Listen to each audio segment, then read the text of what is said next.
2025年5月17日，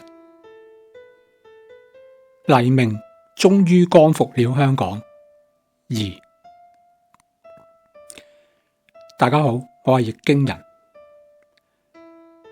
5月12日晚上，香港政府突然宣布港版國安法加辣版。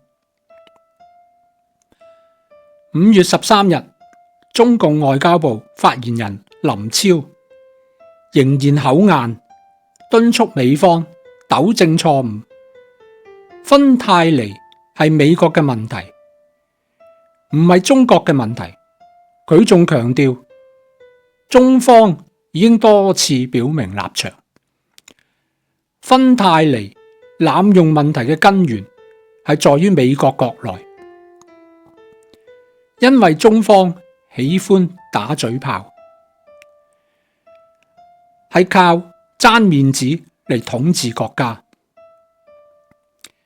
呢兩單事件好明顯，仍然係戰狼習近平嘅所為。呢個係會令人擔心，中共係咪真係會改弦更張呢？對此美方完全係冇作出反駁，因為美方要嘅係結果，而且中共就好似鐵達尼號咁，要轉彎係要準備更多更長嘅時間，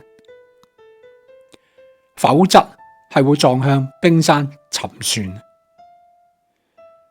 所以Donald Trump給予中共90天，若果中共仍然冥頑不靈， Donald Trump 會再一次用關稅大棒將中共打至落花流水。唔好忘記Donald Trump 仲有2張黃牌都仲未出，其中一張係台灣獨立，跟住係追責武漢肺炎。若果 Donald Trump 真係使出呢2張黃牌，中共最終亦只有走向滅亡。2019年香港大革命至今，好快已經到咗6年。呢6年嘅時間，手足大家都等得好苦，期待已久嘅香港光復幾時可以嚟到呢？問卜香港今年真係可以光復到啊？得出封地官變卦，天風姤，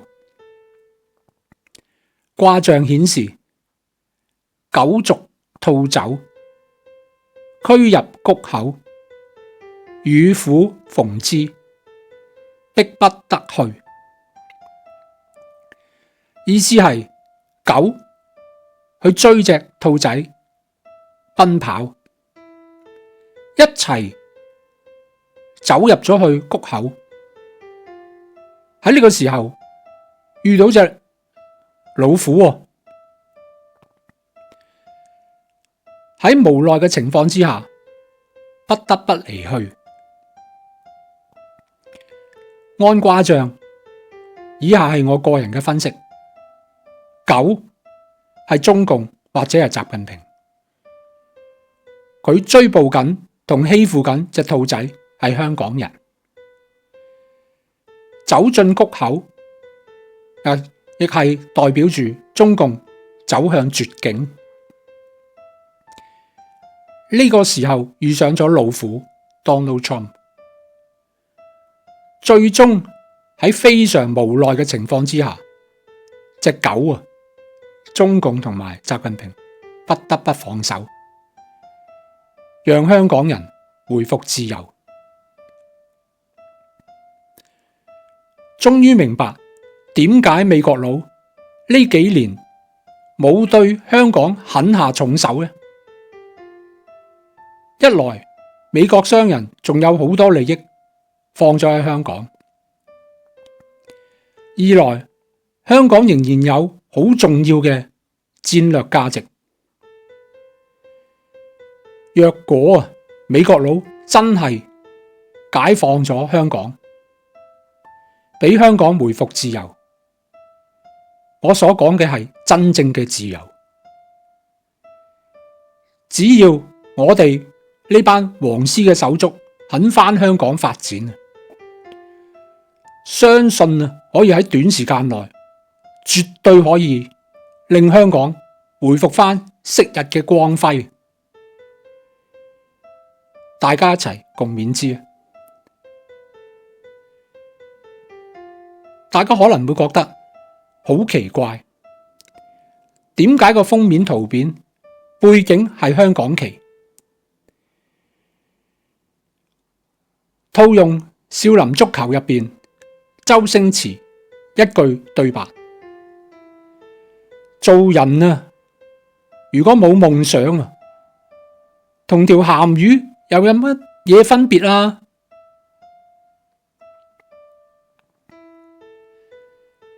呢個卦象有啲似舊年11月10日嘅貼文。